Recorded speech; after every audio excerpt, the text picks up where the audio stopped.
નમસ્કાર, હું રાજ. આપ જોઈ રહ્યા છો સ્પાર્ક ટુડે ન્યૂઝ. વડોદરાના માંજલપુર વિસ્તારમાં આજે ભક્તિ અને ઉમંગનો અદ્ભુત માહોલ જોવા મળ્યો, જ્યાં શ્રી વલ્લભાચાર્યજી મહાપ્રભુજીના પાટોત્સવ નિમિત્તે ભવ્ય શોભાયાત્રાનું આયોજન કરવામાં આવ્યું હતું. પૂજ્ય વ્રજરાજ કુમારજી મહારાજ શ્રીની અધ્યક્ષતામાં યોજાયેલી આ શોભાયાત્રામાં હજારોની સંખ્યામાં વૈષ્ણવો ઉત્સાહભેર જોડાયા હતા. વિશેષ વાત એ રહી કે પૂજ્ય મહારાજ શ્રી પોતે પગપાળા શોભાયાત્રામાં જોડાયા, જેના કારણે ભાવિકોમાં ભક્તિનો અનોખો જુસ્સો જોવા મળ્યો હતો. મહાપ્રભુજી પાટોત્સવના ભજનોના સૂર સાથે સમગ્ર વિસ્તાર ભક્તિમય બની ગયો હતો. બેન્ડ વાજા, ઢોલ નગારા, ઘોડા, ધ્વજ, પતાકા અને આકર્ષક ફ્લોટ સાથે શોભાયાત્રાએ સૌનું મન મોહી લીધું હતું. આ શોભાયાત્રામાં 500થી વધુ બાળકો વિવિધ ધાર્મિક વેશભૂષામાં જોવા મળ્યા હતા, જે કાર્યક્રમનું મુખ્ય આકર્ષક બન્યા હતા. આ પ્રસંગે પૂજ્ય મહારાજશ્રીએ જણાવ્યું હતું કે સનાતન વૈદિક હિન્દુ ધર્મમાં શ્રી વલ્લભાચાર્યજી મહાપ્રભુજી 5મા જગતગુરુ આચાર્ય તરીકે પૂજનીય છે.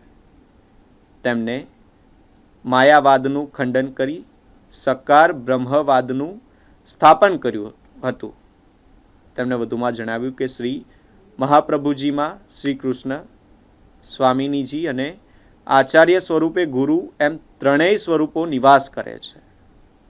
શ્રી મહાપ્રભુજી પૂર્ણ પુરુષોત્તમ છે અને આજ પણ ભૂતળ પર વિરાજે છે.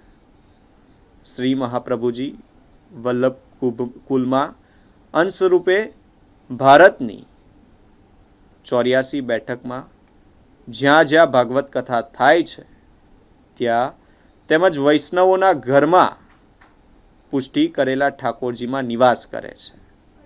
વ્રજધામ સંકુલ ખાતે શ્રી મહાપ્રભુજીનું સાક્ષાત સ્વરૂપ બિરાજમાન છે, જ્યાં ભક્તો મોટી સંખ્યામાં દર્શન માટે ઉમટી રહ્યા છે. 549માં પ્રાદુર્ભાવ ઉત્સવના ઉપલક્ષમાં વડોદરા માંજલપુર ખાતે ભવ્ય દિવ્ય શોભાયાત્રાનું આયોજન કરવામાં આવ્યું.